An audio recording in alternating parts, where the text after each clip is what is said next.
Nadia Serrano was 26, 3 years out of school, when she printed 14 pages that no one at the firm would read. She did not slam them on a desk. She did not raise her voice. She left one copy on her boss's chair, and she carried the other one herself, and when it came back to her, it came back face down in the break room recycling. Coffee ringed. Next to the leftover birthday cake, someone had used the back of page 9 to write a lunch order. 9 weeks later, a single line she had circled in yellow would be sitting on a federal enforcement desk, and every laugh in that building would have a price tag. But that came later. First came the mockery. At the all-hands, in front of 200 employees, the star manager took the microphone. He looked right at her. "Kid, I was compounding money before you could read. You can't spreadsheet your way into genius. Sit down." And the room laughed. 200 people laughed at the only person there who had the math right. If you've ever been the only one in the room who saw it coming and no one would listen, this story is for you. Before we go further, do me one small thing. Subscribe, so the people who get ignored don't stay ignored. And comment the city you're watching from.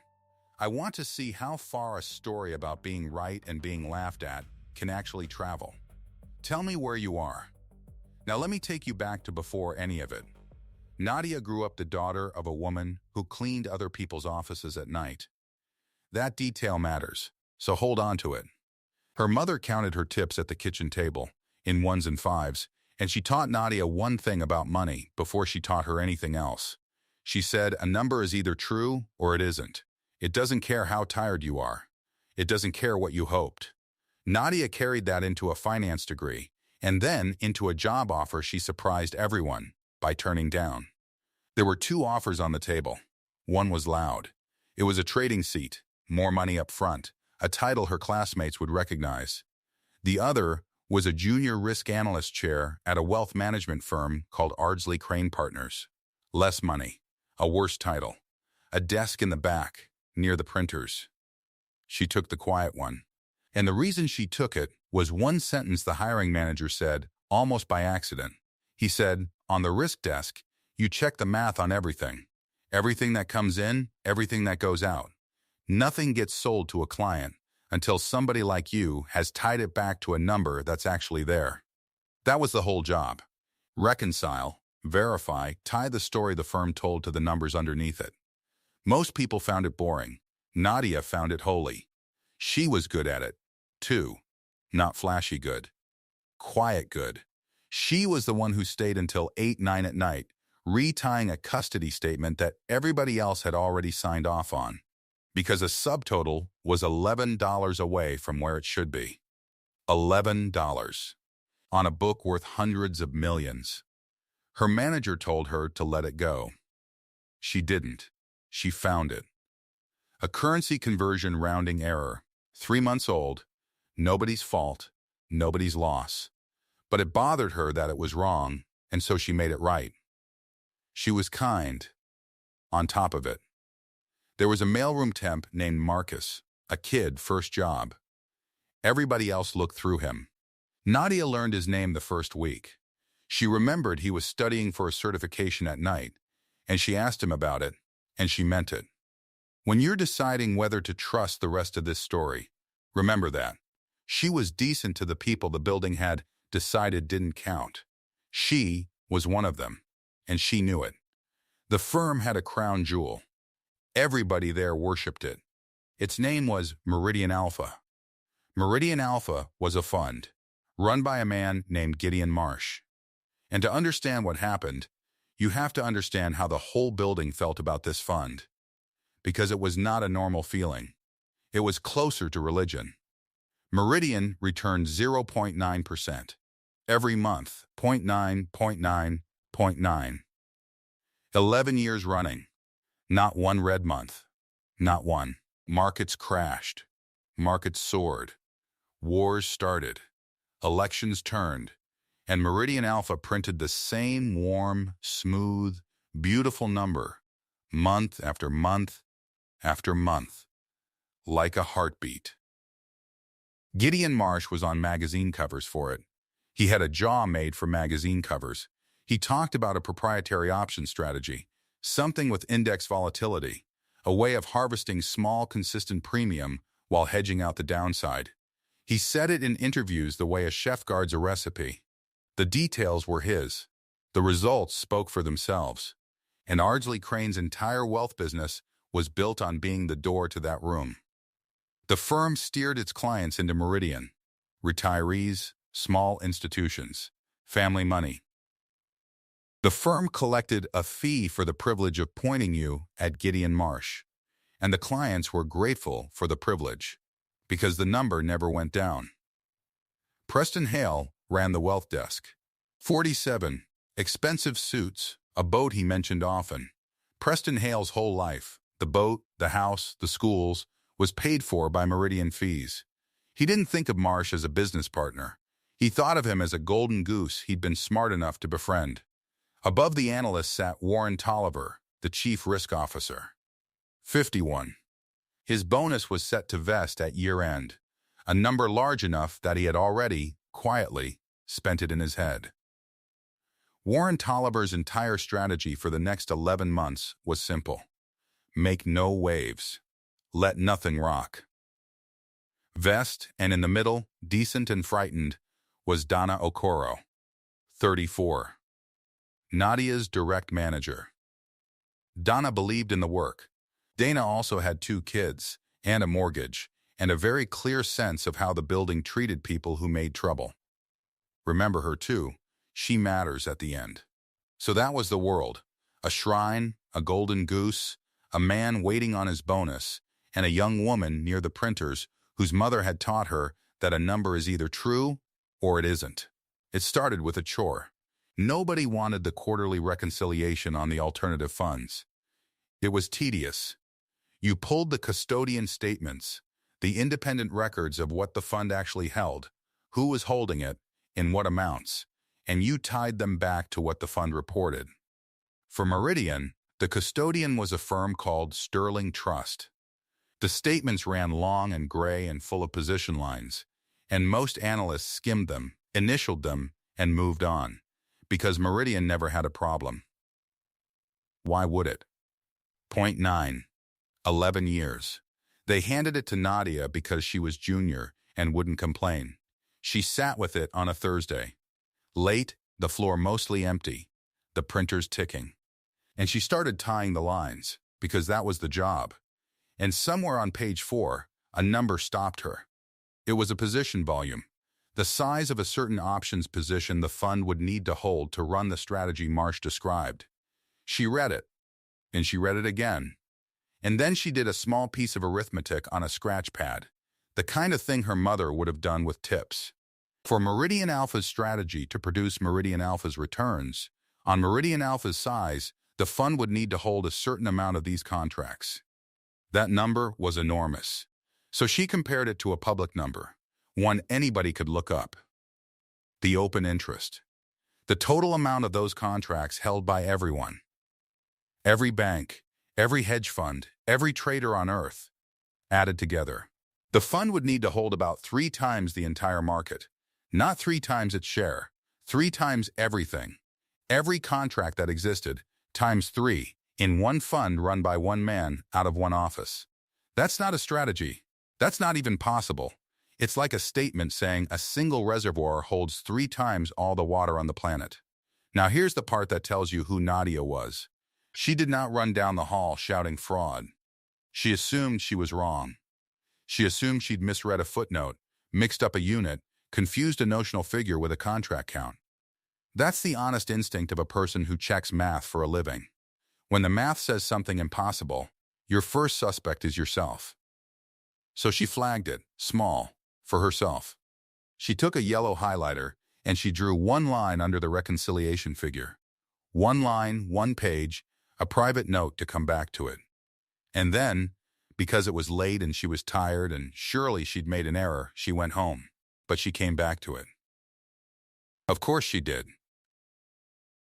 She rebuilt it. Not once. 3 different ways, 3 different times. Because she wanted to catch her own mistake before anyone else could. She tried it assuming the position was smaller. She tried it assuming the strategy was different from what Marsh publicly claimed. She tried it giving the fund every possible benefit of every possible doubt. Every path led to the same place. The trades couldn't exist, and the returns were wrong in a second way, a way that had nothing to do with the contracts. They were too smooth. Real returns are jagged. Even great funds have bad weeks, bad months, a stretch where the market takes something back before it gives more. Meridian's line had no jaggedness. It was a ruler. 0.9, 0.9, 0.9 for 132 months. Nadia pulled the standard deviation. The variation in the returns was so low it was, statistically, laughable. Nobody is that consistent. Not Marsh. Not anyone. A number like that doesn't describe a strategy. It describes a decision. Somebody was choosing the return, and then working backward. Then she looked at the auditor. Every fund has one, an outside accounting firm that signs off, that tells the world the books are real. Meridian Alpha was $1.8 billion. She expected a name she'd recognize. A tower somewhere. Hundreds of accountants. The auditor was called Brandt and Coyle. She looked them up. 2 people. 2, working out of a suburban strip mall. Between a nail salon and a place that did taxes in the spring. 2 accountants, signing off on $1.8 billion, year after year. That was the moment the floor tilted for her. Because now, it wasn't one weird number. It was a pattern. Impossible trades. Impossible smoothness. A toy auditor guarding a giant. Each one alone might be explained away. Together, they only pointed one direction, and it was a direction with a name she didn't yet let herself say out loud. So she did the correct thing. The thing they hired her to do. She wrote it up. 14 pages. Plain language, no drama, no accusation she couldn't defend. Here is the position the strategy requires. Here is the open interest that makes it impossible. Here is the standard deviation, and here is why it can't be real. Here is the auditor, and here is what $1.8 billion should have for oversight and doesn't. She was careful. She never once wrote the words she was thinking. She wrote, instead, that these figures could not be reconciled and required explanation from the fund before the firm placed one more client dollar. And on the first page, near the top, she left her one yellow line. The reconciliation figure, the impossibility, circled, so anyone reading would see in 5 seconds what took her 3 weeks to be sure of. She sent it up to Warren Tolliver, the chief risk officer, the man whose literal job was to receive exactly this. She waited. A day. 2. His reply came on the 3rd day. 1 line. She read it standing at the printer, and she'd remember it for the rest of her life. Noted, let's not create a compliance event over a rounding question. A rounding question. 3 times the entire market. A rounding question. He never asked her a follow-up. He never called Meridian for an explanation. He read 14 pages that said the crown jewel might be a fraud. And he decided the smart move, 11 months from a vesting bonus, was to make it disappear. He wasn't stupid. That's the thing to understand. He understood exactly enough to know that if he pulled the thread, and it was real, there would be nothing but waves between here and his money. So he filed it. Silence felt safe. Silence felt neutral. He told himself it was neutral. That was the memo's first burial. It would not be the last. Here's what Nadia didn't know. Warren Tolliver mentioned it to Preston Hale, not as a warning, as a joke. Can you believe the risk kid thinks Meridian's a Ponzi? And Preston Hale, who paid for a boat with Meridian fees, did not laugh it off quietly. He talked. He told 2 managing directors over drinks. And you know how a building is. By Monday, half the floor had heard some version of it. A junior analyst called Meridian a fraud. They didn't repeat it as a warning. They repeated it as a punchline. The audacity of it. The kid near the printers, 3 years out of school, telling the 11-year genius he'd done it wrong. It was the funniest thing anyone had heard all quarter. And the quarterly all hands was that Friday. And the guest of honor, as he was every quarter, was Gideon Marsh himself. You can guess where this goes. But sit in the room for it, because the room is the whole point. 200 people in the big auditorium on the ground floor. Marsh on stage, easy, warm. A man who had never in his adult life been the least important person in a room. He did his usual, the folksy confidence, the numbers, the line about how he sleeps like a baby because he doesn't chase what everyone else chases, applause, comfortable, worshipful applause.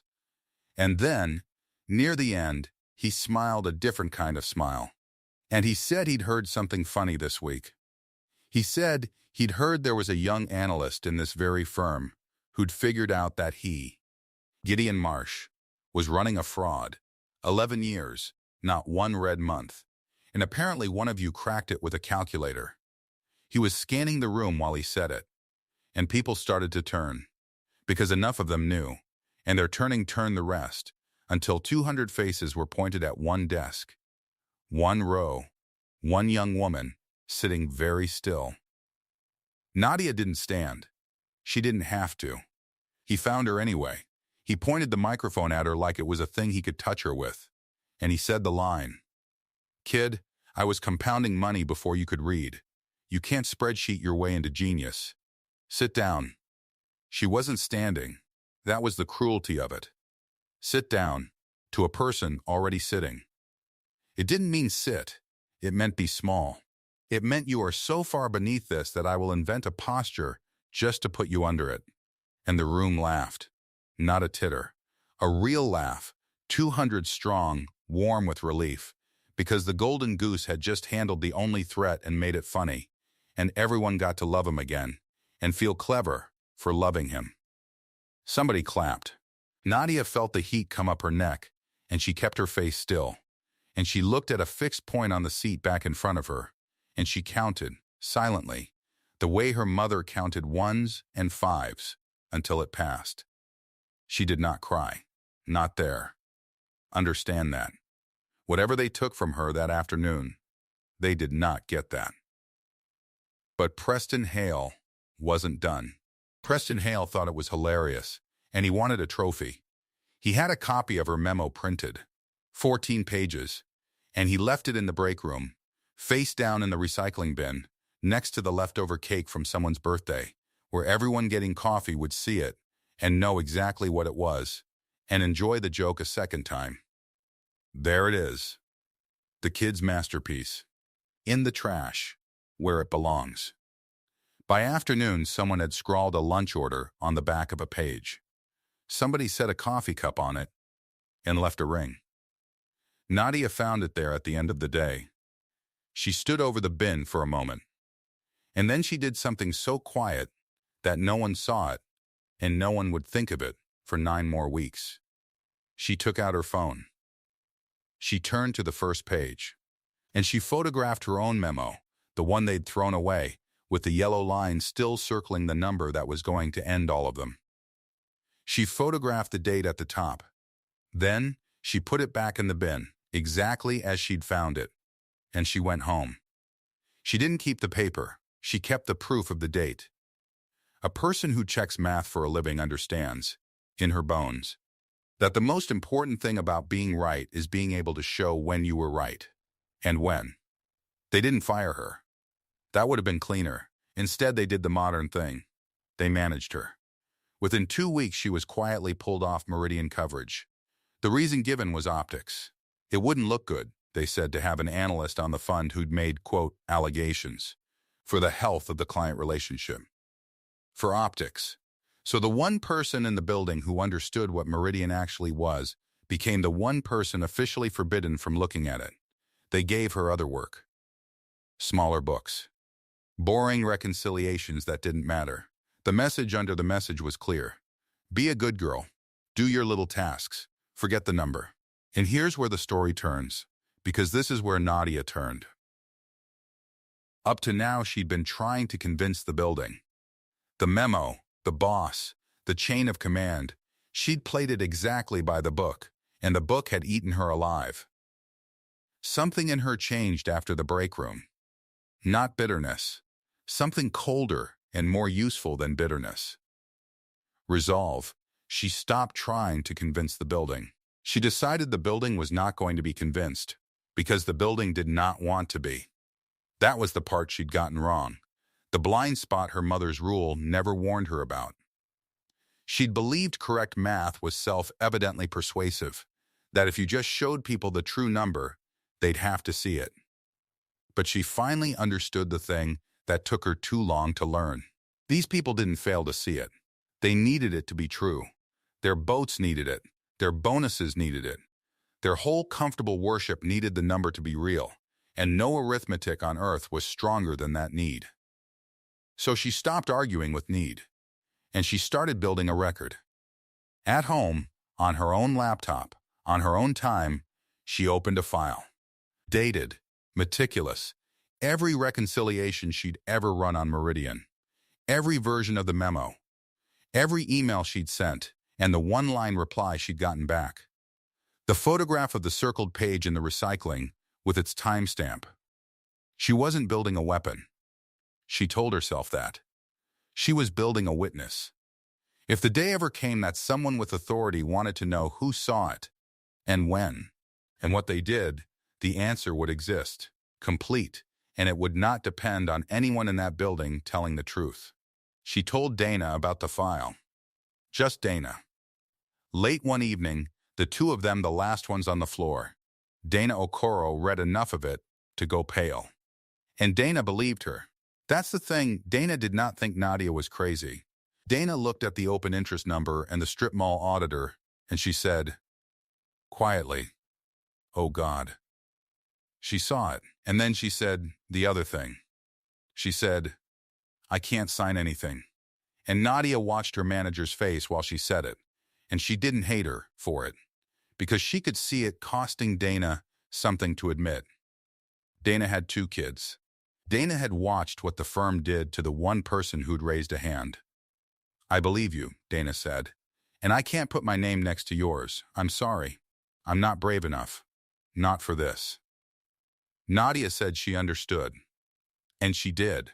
She filed that away too, not with anger, just as a fact.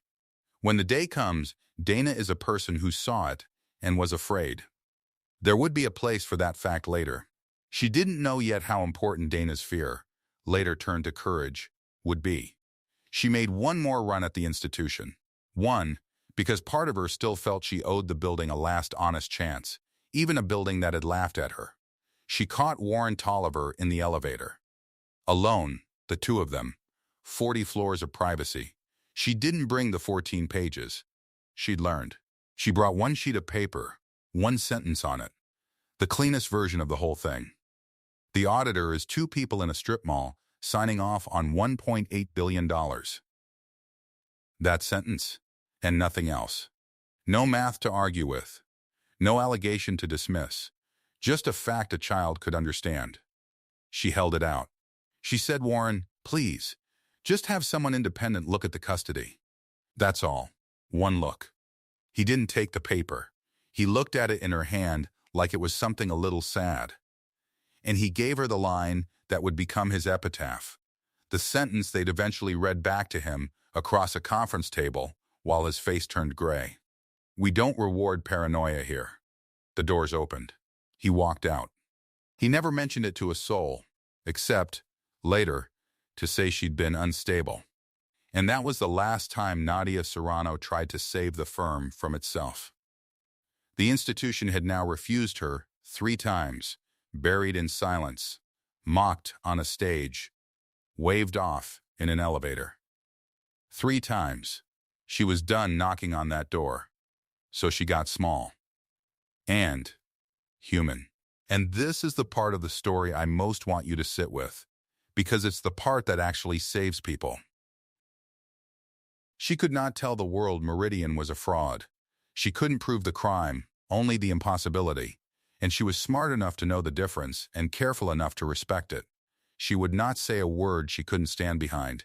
But there were specific people, real ones, people who were about to put real money into that fund, or already had, and who trusted Ardsley Crane. And who would lose everything they had if she said nothing to spare her own comfort. She started with 3. The first was the treasurer of the Riverbend Teachers Credit Union. Riverbend was about to move $6.2 million. Pension money, teachers' money, the retirements of people who spent their lives in classrooms, into Meridian on Ardsley Crane's recommendation. Nadia knew the treasurer a little. Professionally, she called her. Off the record. Carefully, she said, I can't tell you what to do with your fund. I'd never do that. But I can tell you what I would do with my own mother's money. And then I'd want you to look at 2 things yourself. Look at who audits it. And look at how a return can be that smooth for that long. Just look and decide for yourself.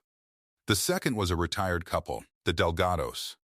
A friend of Nadia's family had introduced them, years back, the kind of connection where you feel a duty. They had $410,000. Their whole life. Their house was paid off. This was everything else. Everything that stood between them and needing help in old age. And Ardsley Crane had them halfway into Meridian. Nadia sat with them at their kitchen table, which reminded her of another kitchen table. And she said the same thing. I'm not telling you it's bad. I'm telling you I wouldn't put my mother in it. Here's the auditor. Here's the line that's too perfect. Look and choose. The third was a young dentist named Sam Boyd. He'd just built out a practice. He had a reserve. The cushion that meant if a bad year came, his hygienist still got paid. He'd been advised to park it in Meridian for the yield. Nadia knew him through a friend of a friend. Same words. I can't promise you anything. I can only tell you what I'd do.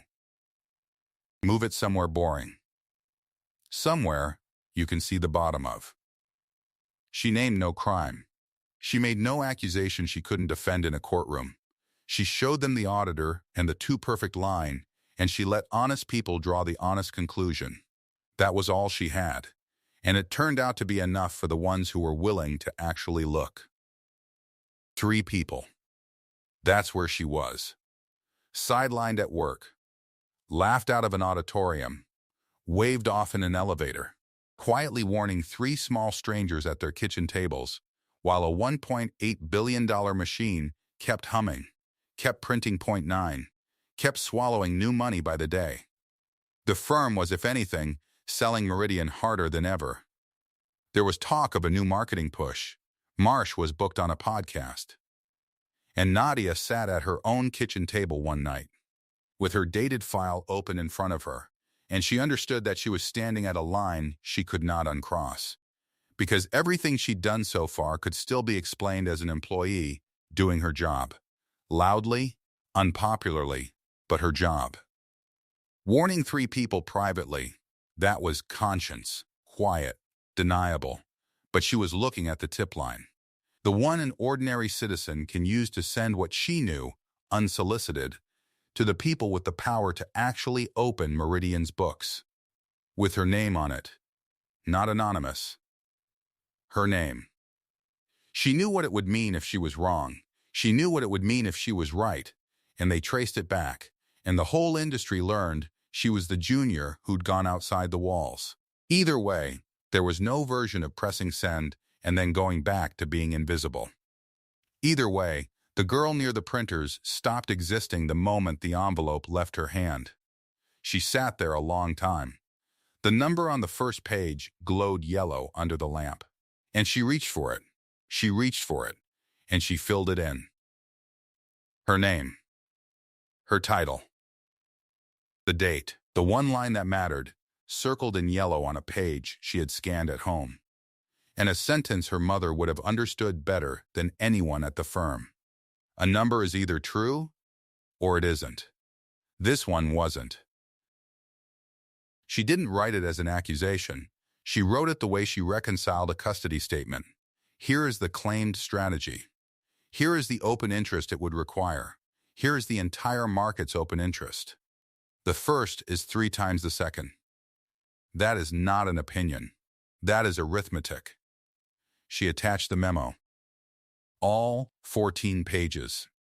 The photograph with the timestamp. The coffee ring still on it, because she wanted them to see it exactly as the firm had treated it. Face down. In the recycling. Next to the birthday cake. Then she pressed send. The screen thanked her for her submission. That was all. No fanfare. No siren. A citizen had filed what she knew, and the world went right on humming. She sat in the quiet of her kitchen and listened to the refrigerator cycle on. She thought about the girl near the printers, the one who was polite and invisible and good at her job. That girl was gone now. She'd mailed her away in an envelope of pixels. Whatever came next, there was no walking it back. She told no one at the firm. Not Dana. Not Marcus in the mailroom. No one. And for a while, nothing happened. That was the part they never tell you. The waiting. She'd expected the ground to shift the next morning, and instead, she badged in at the same turnstile, rode the same elevator, and watched the firm sell Meridian harder than it ever had. There was a new marketing push. Glossy, confident, the kind of thing that costs real money to make. Gideon Marsh went on a podcast and called the skeptics financial flat earthers. She heard the clip in the break room, played off someone's phone, and the men around the coffee machine laughed the way they'd laughed at her. Flat earthers. People who couldn't accept genius when it was standing right in front of them. That was how he framed it. And the room ate it up. She watched something worse that week. She watched her own colleagues move their retirement into the fund. Not because they'd studied it, because the firm matched into Meridian by default, and it was easier to leave the box checked than to think. 0.9 a month. 11 years. Never read. Why would you bet against that with your own money? She wanted to grab them by the collar. She wanted to stand on a desk and read the 14 pages out loud. But she'd already learned the lesson the hard way, hadn't she? Correct math is not self-evidently persuasive.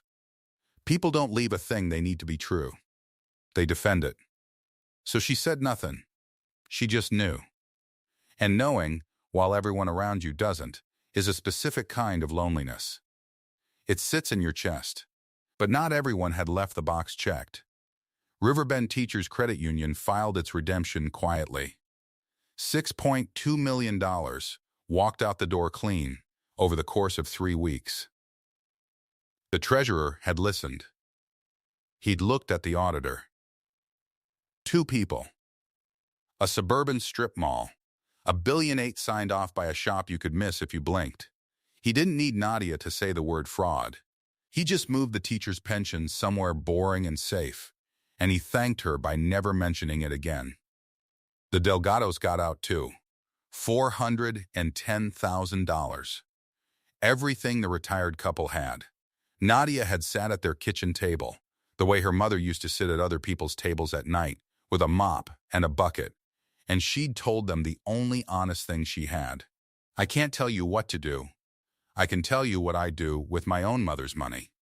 Mrs. Delgado had held her husband's hand and made the call the next morning. Sam Boyd, the young dentist, moved his practice's reserve, not because he understood open interest, because a serious young woman had looked him in the eye and shown him a line that was too perfect to be real. And something in his gut had believed her. 3 people. The same 3. They got their money out before the music stopped. And then the music stopped. It came the way these things always come, not with an alarm, with soft language. Meridian Alpha announced that it was temporarily halting redemptions. To protect all investors. That was the phrase. To protect them. As if locking the doors of a burning building were a courtesy to the people inside. Nadia read it on her phone at her desk, and she felt her heartbeat in her ears, and she kept her face perfectly still. Around her, the floor didn't understand yet. A temporary halt. Funds did that sometimes, in choppy markets. Prudent, responsible, Marsh protecting his people. Within days, temporary became a freeze. Within a week, the freeze became something with a different vocabulary entirely. The word forensic started appearing. the word custody, and then the number that could not be found. Because the account that was supposed to hold $1.8 billion held a fraction of it. Not most of it. Not a troubled, dented, recoverable version of it. A fraction. The rest had never been there in the way the statements claimed. New money had been paying old redemptions for years. Point 0.9 a month, every month, 132 months in a row, had not been a strategy at all. It had been a story. A story funded by whoever walked in the door last. It was exactly the thing the memo had described. Line for line. The impossibility she'd circled in yellow was not an error in a footnote. It was the whole shape of the fraud, sitting in plain sight. For anyone willing to check the math on everything. Gideon Marsh went dark. The magazine cover genius, the man who was compounding money before she could read, stopped returning calls.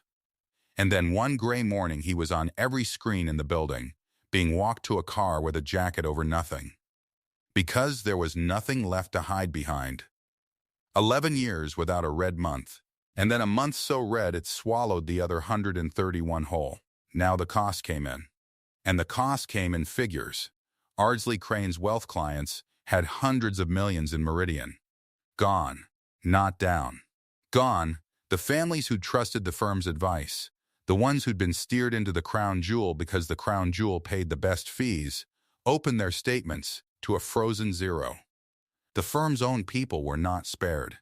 That was the part the floor couldn't process. Everyone who'd left the box checked. Everyone who'd moved their match into the fund because it was easy and it was safe and everyone was doing it, watched their retirement evaporate. Men who'd laughed at the podcast clip stood at their desks and refreshed a page that would not change. Preston Hale had a client he used to brag about, a children's hospital endowment. He'd landed it himself. He told the story at dinners, how he'd won it, how much it was worth. It was in Meridian. All of it. Wiped. And the break room. The same break room where her 14 pages had lain face down in the recycling next to the cake. Now it filled up with people standing very still, holding printouts of frozen statements, not talking. The room that had held the joke now held the reckoning. Same linoleum, same coffee machine, different silence entirely. Nadia did not celebrate. She wants me to tell you that, and it's true. She sat at her desk, and she felt no lift in her chest. No vindication. None of the sweetness you'd expect. Because being right about this meant real people, small people, people at kitchen tables she'd never sit at, were losing everything this week. The teachers she couldn't reach. The retirees who'd left the box checked. Being right didn't feel like winning. It felt like watching a wave you'd warned about finally reach the shore. Then the investigators came. They came the way they come, quietly, in good suits, with a list. They walked the trading floor, and the floor went silent as they passed, and the partners who ran the place suddenly had no idea how to arrange their faces. They set up in the glass conference room, the one everyone could see into and no one could hear. And one by one, they asked people to come in and sit down. Nadia watched from her desk as Warren Tolliver was called. 51 years old. Chief Risk Officer. The man who'd received her memo and answered it in a single line. She watched him button his jacket and walk to the glass room the way a man walks toward a thing he already knows. She couldn't hear it. But she didn't need to. Because later, all of it came out, and she learned exactly what happened in that room. The enforcement lawyer set a document on the table. 14 pages. A yellow line on the first one. And she asked, in a level voice, "Who wrote this?" Tolliver looked at it, and the color went out of his face. Because he knew that document. He'd held it. He'd buried it. And now it had been subpoenaed out of the firm's own systems, dated, time-stamped, 9 weeks before the halt, 9 weeks before Protect All Investors, 9 weeks before the perp walk. A written warning, filed and logged, that described the fraud precisely, while there was still time.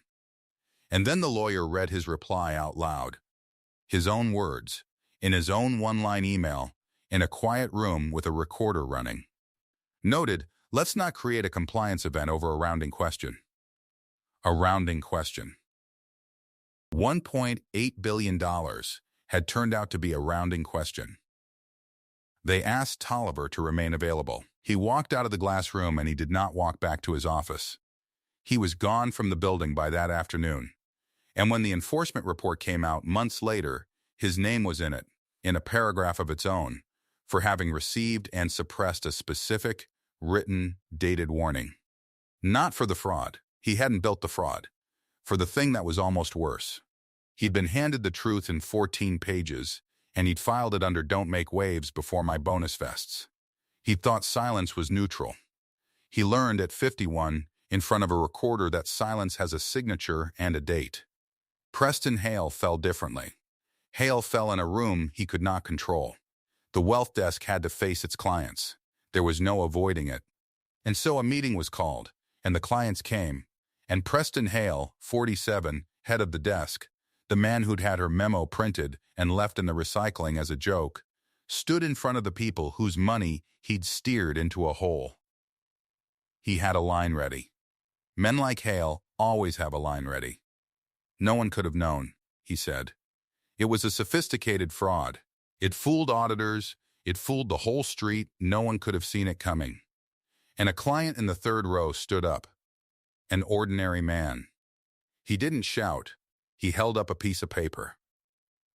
14 pages, stapled, a little crooked from a home printer. A friend had forwarded it to him, he said. A friend who knew a young woman at the firm. He'd had it for 2 weeks before the halt. Someone knew, the man said. Someone at your firm wrote this, and you're telling me no one could have known. Hale opened his mouth, and nothing came out. Because there is no line for that. There is no clever thing to say when the proof that you're lying is being held up in a stranger's steady hand, in a room full of people you've ruined.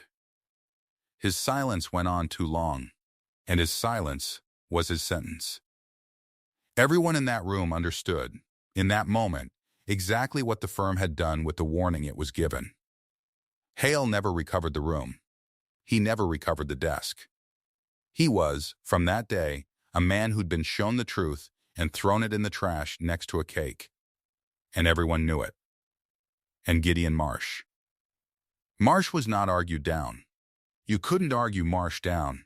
His arrogance was so total that even at the end, being led out of a building he'd once owned, some part of him surely believed it was a misunderstanding, a witch hunt, jealousy from lesser minds. Reality didn't argue with him. Reality doesn't argue. It settles. He was led out through the lobby, and on the muted television bolted to the lobby wall, the one that played market news all day with the sound off, they were running the clip, the podcast clip. Gideon Marsh, leaning back, relaxed, smiling, calling the skeptics financial flat earthers. It played on a loop behind him as he walked past it in handcuffs. The genius and the joke, in the same frame, on the same wall. He'd told a 26-year-old to sit down. He'd said he was compounding money before she could read. And he'd been right about one thing only. He had been running numbers a long time. They just hadn't been real. 9 weeks. That's the number Nadia kept coming back to. 9 weeks between the laughter and the enforcement desk. 9 weeks between sit-down, kid in a jacket over nothing in the lobby. Then they came for her. Not the way she'd once feared. Not as a suspect. An investigator stopped at her desk. The floor was watching. Because the floor was always watching now. And the investigator asked, "Would you be willing to come in? We have some questions about a document you wrote." She was asked to come in as the whistleblower. And here is the thing about that word in that building. It changed the temperature of every conversation she'd had for the last year. The junior near the printers, the girl who couldn't spreadsheet her way into genius, sit-down kid. Now federal investigators wanted her to walk them through it. Personally, because she was the one person in a firm of 200 who had read the statements nobody read, and understood them, and written it down, and dated it. She sat in the glass conference room, the one everyone could see into. And she did the thing she'd been hired to do in the first place. The thing she'd taken this job over a louder offer to do. She checked the math on everything, out loud, for the people with the power to open the books. She walked them through the custody statement. Here is the claim position. Here is the open interest required. Here is what the whole market holds. She walked them through the returns. 132 months. 0.9. A standard deviation that could not exist in a real strategy exposed to real markets. She walked them through the auditor. Brandt and Coyle. 2 people. A strip mall. $1.8 billion. She didn't editorialize. She didn't say I told them. She didn't have to. The document on the table said the date, and the date said everything. Partners waited outside the glass. Men who, a year ago, would not have learned her name. They stood in the hallway and watched a 26-year-old explain their firm's catastrophe to the government, and they could not hear a word of it, and they could not look away. The whole ones called her, in the days that followed. The treasurer of Riverbend rang first. He didn't say much. Men like him don't. He said the teachers kept their pensions, $6.2 million, and every cent of it still there, still working, because a young woman had shown him an auditor in a strip mall and let him draw his own conclusion. He said, on behalf of a couple thousand teachers who will never know your name, thank you. And then he hung up, because he was not a man who could say more than that without his voice going. The Delgado sent a note, handwritten, short 4 lines. It said, "You saved our house." It said, "We don't have the words." It was signed by both of them, in 2 different hands, one shakier than the other. Nadia kept it. Of everything from that year, that's the thing she kept closest. Sam Boyd, the dentist, just sent a text. Practice is fine. Payroll met. I owe you one. She never called it in. That's not what it was. And when people started, finally, to say the things people say, when a colleague stopped at her desk and said, "You must feel amazing. You were right about all of it," Nadia gave the same answer every time. The same flat, honest answer. She never gloated. She said, "I just read what was there. I just read what was there." As if it were nothing. As if anyone could have. As if 200 people hadn't had the same statements in the same building and looked away. 6 months later, she wasn't at Ardsley Crane anymore. The firm survived. In the way a body survives a thing it will limp from forever. Smaller, quieter, the crown jewel gone, the fees gone, the swagger gone. She could have stayed. They'd have been glad to keep her, would have paraded her even, the analyst who saw it coming. But she didn't want to be a trophy on a wall that had thrown her in the trash. So she left. She works somewhere cleaner now. Smaller shop. The kind of place where checking the math on everything is the whole job and nobody laughs about it. On the wall by her desk, in a plain black frame, is a single page. Page 1 of 14. The reconciliation figure circled in yellow highlighter in her own hand from the night she first did the arithmetic on a scratch pad and couldn't make it come out any other way. It's not there as a trophy. She'll tell you that, if you ask. It's there as a reminder of how long the truth can sit in plain sight while everyone agrees not to see it, of how a correct number, quietly written down and dated, is stronger than the loudest man in the room, given enough time. Time was the only thing the math was ever waiting on. The people from that story ended where the math left them. Gideon Marsh's fund is taught now. First-year analysts study it as a case, the way medical students study a famous disease, how the returns were too smooth, how the auditor was too small, how the open interest could never have existed. Everything a 26-year-old had written in 14 pages. Before, it was a case study, when it was just a memo in a recycling bin next to a cake. Preston Hale sold the boat. That's the detail that got around. He'd named it after himself. It's someone else's now. Warren Tolliver's page online says, simply, seeking opportunities. It has said that for a while. A man learns, too late, that noted is a word that can follow you. And the auditorium, the same room where 200 people laughed on cue. Months after the collapse, the firm held another all-hands in that same room, a very different meeting, about survival and layoffs and what was left. Nadia was there, in the back, because she was still there then. And not one person in that room looked at her. Not one. And she understood that it was not cruelty this time. It was the opposite. It was the only apology 200 people who'd laughed could offer. They couldn't meet her eyes. That was the sentence they served. All of them, quietly, to themselves. The market didn't reward the loudest genius. It never does, in the end. It doesn't care about magazine covers or podcasts or 11 years without a red month. It doesn't care who told a junior to sit down. It settles. On its own schedule, in its own time, it pays out exactly the debt the quiet math predicted. 0.9, 0.9, 0.9, until the day there was no one new to pay the old, and then all of it at once. Nadia's mother cleaned offices at night. She taught her daughter one thing that turned out to be the only thing. A number is either true or it isn't. You don't argue with it. You don't outrank it. You don't laugh it out of a room. You just wait, and it tells the truth, whether anyone's ready or not. Not long ago, a new junior analyst came to Nadia's desk. Young, nervous, 3 years out of school, maybe less. Holding a printout and an expression Nadia recognized from the inside. The look of someone who's found a number that doesn't come out right, and who's afraid of what it means to be the one who says so out loud. "I think I found something," the junior said. "But I might be reading it wrong. It's probably nothing. It's probably me." And Nadia put down her pen. She didn't tell her story. She didn't say, "Sit down." And she didn't say, "You're right," because she hadn't looked yet. She said the only thing that ever mattered. The thing nobody at a 200-person firm had been willing to say to her. "Show me the line.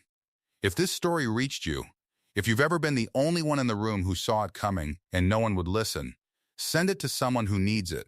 And tell me in the comments about the time you were right and nobody wanted to hear it. Comment the city you're watching from.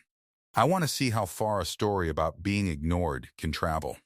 The federal enforcement team arrived on a Tuesday. Not early in the morning, the way people imagine these things. Not some dramatic pre-dawn convoy with badges catching the streetlight. They arrived at 9:14 in the ordinary flow of people through the lobby, and the first sign that anything was different was the quiet. A certain kind of quiet that moves ahead of a thing before the thing has a name. 3 of them, in suits that did not advertise themselves, took the elevator to the 21st floor. A 4th stayed downstairs and asked the building manager for access to the records room, in a tone that did not invite a second opinion. The partners had been told, by counsel, to say nothing and sit still. Preston Hale sat in his office with the door closed. Warren Tolliver took the long route to the kitchen twice, without getting coffee either time. The glass conference room off the trading floor had been cleared of its usual debris. The uncapped markers, the cold cups, the agenda printouts for a meeting that hadn't happened in months. On the table, the lead enforcement attorney set a single document in a clear plastic sleeve. It was 14 pages. It had a yellow highlighted line on page 7 that had faded slightly from the photocopier's light. In the upper right corner, in a header font Ardsley Crane used until 2022, it read, "Internal Risk Review, Meridian Alpha, Serrano, NQ3. They asked who had received it first. Tolliver came in with his counsel and sat down and looked at the document the way a man looks at something he spent 2 years not looking at. The attorney read his reply aloud, the full text, which had taken Tolliver 11 seconds to type. Noted, "Let's not create a compliance event over a rounding question." She read it at a pace that made each word land separately, and when she finished she waited, and Tolliver's counsel said his client would not be commenting at this time, and the attorney wrote something on her yellow pad and moved on. Nadia was not on the 21st floor that morning. She had gotten a call 4 days earlier from a number she didn't know. A woman who identified herself by title and office and asked if Nadia would be willing to come in and speak with the division. Not subpoenaed. Asked. The word had weight. She came in on her own, no counsel, because she had nothing to hide, and she knew the difference between a witness and a target, and every fact she had ever put on paper had a date on it. They walked her through the memo in a different room, smaller, with a window that looked at a parking structure. She had not seen the physical copy in 2 years. The highlighted line looked the same.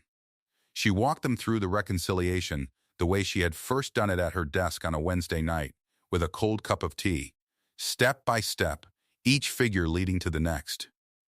The open interest, the custodian position volume, the implied trade size that the entire market couldn't have absorbed. She was not excited. She was precise. When they asked if she had doubted herself, she said yes 3 times. And then she rebuilt it 3 ways and got the same answer every time, and she told them that too. It took 2 hours. She answered questions until there were no more questions, and then she answered the same questions again from a different angle, and she still had the dated file she had kept at home, the email chain with the unanswered flag, the photograph of the yellow highlighted page before it went into the recycling bin. Each one was logged into evidence. The photograph, taken on her phone in the break room, was dated 9 weeks before the halt. Preston Hale did not see this happen. He was on the 43rd floor in a meeting with his personal attorney, learning the precise dimensions of what his silence had cost him. The Children's Hospital endowment, the landing he had bragged about at 3 different dinners, the one he called the relationship of his career, had lost 63% of the capital he had guided into Meridian. The board was not in a meeting. They were on the phone with their own lawyers, and their lawyers were talking about fiduciary duty and documented warnings and the question of what Ardsley Crane knew and when. Hale's biggest account, the one with his name on it, gone. Gideon Marsh did not make a statement. His attorney made a statement, and it said nothing, and later the podcast clip ran on the small lobby television behind the security desk, the flat screen nobody ever watched, the one showing business news on low volume, and a woman from compliance stood in the lobby and watched it for a moment. The clip of Marsh calling skeptics financial flat earthers, and then she walked away and didn't say anything because there was nothing that needed to be said. The all-hands meeting happened 12 days after the freeze. Not the kind of all-hands where someone brings a catered lunch. The auditorium on the 2nd floor was the same room. The same rows. The same low stage with the podium that Marsh had stood at, mic in hand, that afternoon 18 months before. 200 people sat in it again, and this time the partners stood at the front, and could not meet anyone's eyes, and nobody laughed, and nobody told anyone to sit down. It was very quiet, the kind of quiet that knows what it cost. Nadia was not invited. She would not have gone. She was, by that point, no longer employed by Ardsley Crane. She had not been fired. She had simply stopped going, in the way that becomes obvious once a thing is over, and 2 weeks later received her final paycheck in a form, and that was that. Dana Okoro called her, not to explain or excuse, because there was nothing to explain that Nadia didn't already know. She called because she had been asked to provide a corroborating statement to the enforcement team, and she had said yes. And she wanted Nadia to hear it from her first. She said, "I should have signed it." "I know." Nadia said, "I know you know." And that was the whole conversation. And it was enough. Warren Tolliver was named in the enforcement report. The report, which became public 12 weeks later and ran to 207 pages, included a section on internal suppression of written risk warnings. His 11-word reply was quoted in full, in the body of the report, not in a footnote. He was walked out of the building the same afternoon the investigators finished their conference room sessions. His badge was deactivated at 4:17. His parking spot, which had a small nameplate on a concrete pillar, was repainted the following Thursday.